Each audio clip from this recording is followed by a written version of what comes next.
नमस्कार, स्वागत है आप सभी का द न्यूज 15 में और मैं हूं आपके साथ शिवानी मांगवानी।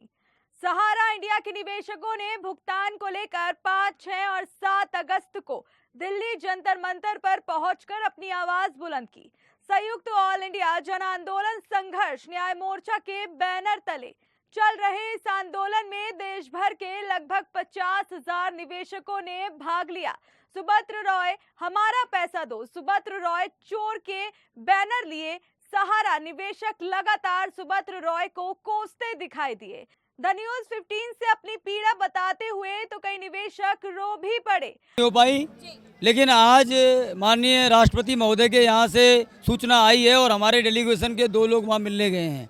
लेकिन कल पुलिस प्रशासन ने हमको माननीय राष्ट्रपति जी के कार्यालय जाने से रोका गया और हमको जाने नहीं दिया, जबकि हम एक गरीब जनता के लिए आंदोलन कर रहे हैं। देश की 40 करोड़ जनता जो है इन चोर कंपनियों से पीड़ित है और इन्होंने गरीब देश की 40 करोड़ जनता को लूटा है। सारा इंडिया के भी कम से कम 15 से 16 करोड़ जनता है और कम से कम 15 लाख कर्मचारी जो गरीब बहुत कार्यकर्ता जो है वो आत्महत्या कर लिए, अपने घर को जन्मस्थली को छोड़ना पड़ गया। इस तरीके की व्यवस्था सहारा इंडिया परिवार ने आज इन गरीब जनताओं के साथ किया है। जी, मैं सोनीपत से आया हूँ। मेरा सहारा इंडिया में 15 लाख रुपए जमा आया। अब से 6-7 साल पहले मिल रहा था और वो बका रहे, अभी तक मुझे कोई पैसा नहीं दिया। मैं इतना परेशान रहता हूँ। पूरी नहीं हुई तो हम राष्ट्रपति महोदय से इच्छा मृत्यु की मांग करेंगे। लगातार तीसरा दिन हर कार्यकर्ता हर जमाकर्ता अपने पैसे की भुगतान के लिए बैठा हुआ। किसी की बेटी शादी नहीं हुई है, किसी का बेटा का शिक्षा दीक्षा रुका हुआ है, पूरी जिंदगी की जीवन भर की कमाई पड़ी हुई है। कहाँ जाएंगे छोड़ के? अगर सरकार न्याय नहीं देगी तो राष्ट्रपति महोदय से मैं अपील करता हूँ, हम सभी लोगों को इच्छा मृत्यु दे दे। क्या करेंगे हम लोग? आज तीसरा दिन है, हम लोग लड़े हुए हैं। 22 करोड़ पूरे हिंदुस्तान के 22 करोड़ पीड़ित जमाकर्ता की ये लड़ाई है और हम लोग लड़ रहे हैं। आज ये तीसरा दिन है। सरकार को न्याय देना होगा क्योंकि हम उसके भारत देश के नागरिक नहीं है। अगर नहीं है तो इच्छा मृत्यु दे दे हम लोगों को। हम लोग एक साथ यहाँ आत्महत्या कर लेंगे। मणि भुगतान करवाना चाहते हैं। हमारे सभी साथियों का जितना भी पैसा है वो हमारा दिया जाए, हमारा वो पैसा दिया जाए। हम बहुत परेशान हो चुके हैं, पड़ोसियों से, यारे प्यारे रिश्तेदारों से, सबसे हमारी दुश्मनी हो चुकी है। हम ऐसी स्थिति में लाके खड़ा कर दिए हैं कि हम अपने गांव को छोड़ने को मजबूर हो गए हैं। इस अवसर पर मोर्चा के राष्ट्रीय अध्यक्ष अभयदेव शुक्ला ने कहा, जब हम लोग तेजी के साथ बढ़ना शुरू किए और आगे निकले कि हम अब जंतर मंतर से निकल के रामलीला मैदान की तरफ जाएंगे, तो प्रशासन के हाथ पांव फूल गए और उन्होंने आनन फानन में अपनी पूरी फोर्स बुलाई और फिर एक वार्ता के क्रम में उन्होंने कहा कि मुझे टाइम दीजिए, मैं ऊपर बात करता हूं। और शाम को कार्यक्रम खत्म होते होते एक सूचना मेरे पास आई कि 2 जगह आप जाने का चयन कर लीजिए, या तो राष्ट्रपति भवन राष्ट्रपति महोदया से, या तो देश की सदन में पीएमओ कार्यालय तक। तो हमारे साथियों ने तय किया कि हम देश की सर्वोच्च संस्था कुर्सी माननीय राष्ट्रपति महोदया के पास अपनी गुहार लेके जाएंगे, वो उनको निर्देशित करें कि हमारे लोगों की बात क्या है। आज प्रशासन आई थी, लेके गई थी और हम लोगों ने अपनी बात 2 प्रतिनिधि मंडल के साथ वो प्रशासन लेके गई थी, तो प्रशासन लेके आई, अपनी बात रखी और उन्होंने आश्वासन दिया कि मैं इन दोनों जगह को फॉरवर्ड करके भेज रही हूँ और उसके बाद आप धैर्य रखिए, आपका बेहद गंभीर मामला है। हमारे भी क्षेत्र में ऐसी घटनाएं आ रही हैं और देश भर में ऐसी बात है। मैं गंभीरता से आपकी बात पीएमओ कार्यालय और संबंधित कार्यालय को भेजूंगा। बिचौलिया मतलब अभी, और वो बिचौलिया मतलब जो अभी कंफ्यूजिंग स्थिति में, हम इधर जाएं कि उधर जाएं। देश के लोगों का काफ़ी पैसा फंस चुका है। उन सभी लोगों का पैसा फंसा, दिग्भ्रमित हैं वो अपने सही रास्ते पे नहीं आएंगे तो उनके लिए भी जूते की ही बात होगी। और वहाँ जो बैठे लोग सहारा प्रबंधन तंत्र में हैं, बड़ी बड़ी दुकानें खोल के sector manager, regional manager, zonal manager के रूप में हैं, ये उनके लिए भी है कि अब हमारे देश का जो है उपभोक्ता जाग चुका है, जमाकर्ता जाग चुका है, कार्यकर्ता जाग चुका है। इस धैर्य के साथ वो अपनी सारी पराकाष्ठा को खो चुका है। अब उनका धैर्य का जवाब टूट रहा है। कहीं ऐसा ना हो आपके ऊपर जूते पड़ने शुरू हो जाएं, जिसकी सभी जिम्मेदारी आपकी हो। उन सभी लोगों को घेर के मारने का काम करेंगे हम सभी लोग कि अगर वो हमारे बीच में हमारे लोगों का, जिन लोगों का अनैतिक ढंग से पैसा फंसा रहे हैं और उनके लोग किडनी खराब हो रही है, उनके लोगों के पारिवारिक जीवन में शादियां नहीं हो पाती हैं बच्चों को। हमारे लोग जो हैं तिल तिल मर रहे हैं। हम आत्महत्या करने वाले लोगों को खुद की पीड़ा नहीं देख सकते, उनके परिवार से भी पूछिए ना कि जिन लोगों ने आत्महत्याएं कर ली हैं उनका परिवार किस हाल में। कभी सहारा सुब्रत राय और सहारा प्रबंधन तंत्र के लोग उन लोगों तक से पूछने नहीं आए कि भाई आप बताइए, आपके परिवार का व्यक्ति इन्हीं सब परिस्थितियों के नाते गुजर गया है, हम आपकी क्या मदद कर सकते हैं। कम से कम जो लोग आपके लिए काम किए थे उसमें से 3, 3,500, 7,000 के लोग मर चुके हैं, आत्महत्या कर चुके हैं, आप उनका भी तो पैसा रिलीज कर देते। हम मान लेते कि आपने अपने लोगों के लिए सोचना शुरू किया। आप वहाँ पे, मैं कल वीडियोस देख रहा था, वो बीन्स और फिन्स की बात का नारे लगा रहे थे और स्वयं सुब्रत राय उनके बीच में ठुमका लगा रहे थे और वो सब 500, 600 की संख्या में बैठ के देश में वो रंगमंच बनाए थे कि क्या बनाए थे, वो कौन सा कार्य ऐसा कर दिए थे जो देश में उत्साह मना रहे। एक तरफ देश का निवेशक पीड़ित अपने आंसू बहा रहा है और देश में वो बैठे सहारा श्री अपने ठुमके लगा रहे हैं। कल के डेट में हमारा कार्यक्रम से इतना डरा, वो हमारा कार्यक्रम 5, 6, 7 से वो आदमी इतना डरा कि उसने इस कार्यक्रम को प्रभावित करने के लिए उसी 5, 6, 7 पे अपनी डेट रखी कि आप इधर आ जाओ। प्रलोभन दे रहा था हमारे कार्यकर्ताओं और जमाकर्ताओं को। 1,000, 2,000, 4,000 पे नहीं चाहिए अब तुम्हारा पैसा, जो मेरा पैसा है वो कमीशन सहित वापस कर दो, कमीशन सहित वापस कर दो और मेरे निवेशकों का पैसा वापस कर दो। लात मारता हूं तुम्हारे इस संस्था और संगठन पे, कोई नहीं रहेगा तुम्हारे बीच में। अब सहारा निवेशकों की स्थिति करो या मरो की है।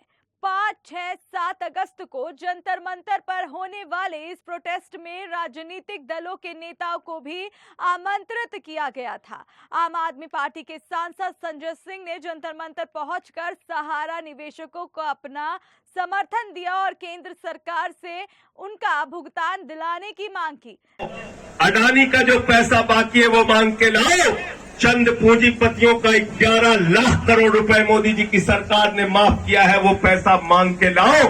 और ये सारा पैसा जिस दिन मांग के लाओगे, हिंदुस्तान का एक भी इन्वेस्टर, एक भी निवेशक खाली हाथ नहीं रहेगा। सबका पैसा सूद समेत ब्याज सहित वापस हो जाएगा। गलत तो नहीं कह रहा हूं, गलत तो नहीं कह रहा हूं। आप कहते हो नौकरी दे दो, सरकार कहती है पैसा नहीं है। आप कहते हो भैया सुप्रीम कोर्ट में केस चल गया, आदेश हो गया, हमारा पैसा तो हमको दिलवा दो।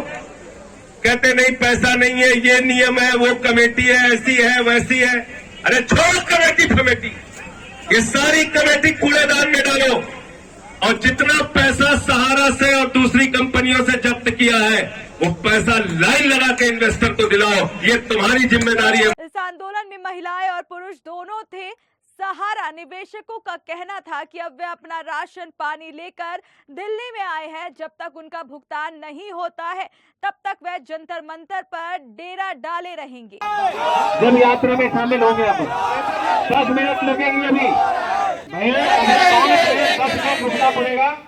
अभी व्यवस्था देख रहे हैं पुलिस प्रशासन की।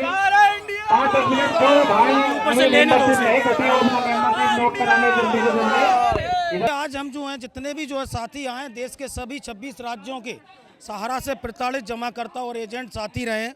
इन्होंने अपनी ज़िंदगी के बेहतरीन साल सहारा इंडिया को दिए और सहारा इंडिया को जो है 2000 की पूंजी से करोड़ों, हजारों करोड़ की पूंजी बनाया। आज मैं मध्य प्रदेश में सुब्रत राय पर FIR लॉन्च करवा चुका हूँ और 150 से 200 FIR सुब्रत राय सहारा प्रबंधन पे करवा चुका हूँ। आज इनके अधिकारियों पर कोर्ट के वारंट जारी होने के बाद और गिरफ्तारी वारंट जारी होने के बाद आज उनकी गिरफ्तारी नहीं हो रही। क्या ये संविधान से ऊपर है? क्या ये कानून से ऊपर है? क्या ये सुप्रीम कोर्ट और हाई कोर्टों से ऊपर है? आज OP श्रीवास्तव का एक जो है फोटो जो है वहाँ के आपके लखनऊ के कमिश्नर के साथ साझा होता है। कोई एक व्यक्ति पर FIR होती है, हम बाहर, हम DGP थे, हम जो है बाहर जा रहे हैं तो पुलिस हमको बाहर नहीं जाने दे रही। क्या ये हमारा संविधान, हमारा राइट्स नहीं है? क्या एक व्यक्ति जो पैसे से धनबल से जो है बड़ा है, चाहे वो सुब्रत राय हो चाहे OP श्रीवास्तव हो, वो आज सब कुछ कर सकता है, इस सिस्टम को खरीद सकता है और एक व्यक्ति इस देश के 13 करोड़ जमाकर्ताओं पर भारी पड़ रहा है। आज सहारा सेवी केस का नाम देकर वो हाउसिंग और रियल एस्टेट का विवाद है जो सुप्रीम कोर्ट में चल रहा है। आज 86,000 करोड़ इन्होंने 3 सोसाइटियों में लिया। दिल्ली हाईकोर्ट इनको आदेश दे चुका कि भुगतान करिए, उसके बाद भी भुगतान नहीं हो रहा। आप क्या कहेंगे कि जो पटना हाईकोर्ट आदेश देता है कि सुब्रत राय को घसीट के लाओ, जिंदा है मुर्दा है वो लेकर आओ, रातों रात कपिल सिब्बल की टीम आप क्या कहेंगे, करोड़ों रुपए लेते हैं, एक उसका 6 करोड़ रुपए देते हैं और रातों रात सुप्रीम कोर्ट उनको न्याय दे देता है। क्या इस देश के 13 करोड़ आदमी मर जाए, आत्महत्या कर लें? हमारे बीच आज हमारे बीच के 350 से 400 एजेंट मर चुके। आज हमारे बीच में महिलाएं ऐसी आई हैं कि उनके पति जो घर छोड़ के भाग गए, उनके बच्चे अनाथ हो गए, वो उनको ये पता नहीं है कि उनकी मांग में जो सिंदूर भर के लाई है वो कब तक जो सिंदूर भर पाएंगी या नहीं भर पाएंगी। आज मैं हूँ, मैंने मेरी जिंदगी के जवानी के 24 साल सहारा में दिए, सहारा ने बर्बाद कर दिया। आज हमारे बच्चे ये हैं कि अच्छे स्कूलों में पढ़ाने के बाद में हम उनको स्कूल की शिक्षा नहीं दे पा रहे। आज इनके बच्चे तो मैसेडोनिया में पढ़ रहे हैं और हमारे बच्चों को सरकारी स्कूल नसीब नहीं हो रहा। हम लोकल में रह नहीं पा रहे, हम लोकल में जिस जगह पे हैं उस जगह पर रह नहीं पा रहे। आज लोग स्थिति है कि मेरे एक कार्यकर्ता ने 5 लीटर पेट्रोल उड़ेल लिया। अगर मैं नहीं होता तो वहाँ कम से कम 7 लोग मरते, और मैं अगर FIR नहीं करता तो कम से कम 5 से 10 एजेंट जो आत्मदाह कर चुके होते। मैं वहाँ लोकल बैठकर उनको इतना आत्मबल देता हूँ कि नीरज शर्मा तुम्हारे साथ है। जब तक ना शासन तुम्हारा कुछ बिगाड़ सकता है, ना प्रशासन तुम्हारा कुछ बिगाड़ सकता है। आज इस ऑल इंडिया न्याय संघर्ष मोर्चा की शुरुआत हम 2 लोगों ने की, लखनऊ से होते हुए आज दिल्ली तक। देश का ऐसा कोई राज्य, देश का ऐसा कोई कोना नहीं है कि जिस तक मैंने अपनी आवाज़ ना पहुँचाई हो। इस देश के इतने लोगों में इतना आत्मबल तो भर दिया कि लड़ना है और लड़के ही मरेंगे। उन्होंने कहा कि सहारा सेबी पर अपना पैसा होने का रोना रोता रहता है। जंतर मंतर पर होने वाले सहारा निवेशकों में दिल्ली, बिहार, उत्तर प्रदेश, झारखंड, मध्य प्रदेश और महाराष्ट्र से बड़ी तादाद में निवेशक आए हुए थे। प्रोटेस्ट में निवेशकों में सुभद्र रॉय के खिलाफ गुस्सा देखा जा रहा था। दरअसल सहारा के खिलाफ पटना, लखनऊ, रायपुर, भोपाल, कोलकाता में धरना प्रदर्शन चल रहा है। गत दिनों पटना हाईकोर्ट ने जब सुभद्र रॉय के खिलाफ गैर जमानती वारंट जारी किया तो निवेशकों को पैसा मिलने की आस बंधी थी। हालांकि बाद में सुप्रीम कोर्ट ने पटना हाईकोर्ट के गैर जमानती वारंट को रद्द कर दिया। इस रिपोर्ट में इतना ही। अब आगे देखना होगा कि क्या सहारा निवेशकों को इंसाफ मिलेगा या नहीं। जानने के लिए देखते रहिए द न्यूज़ 15।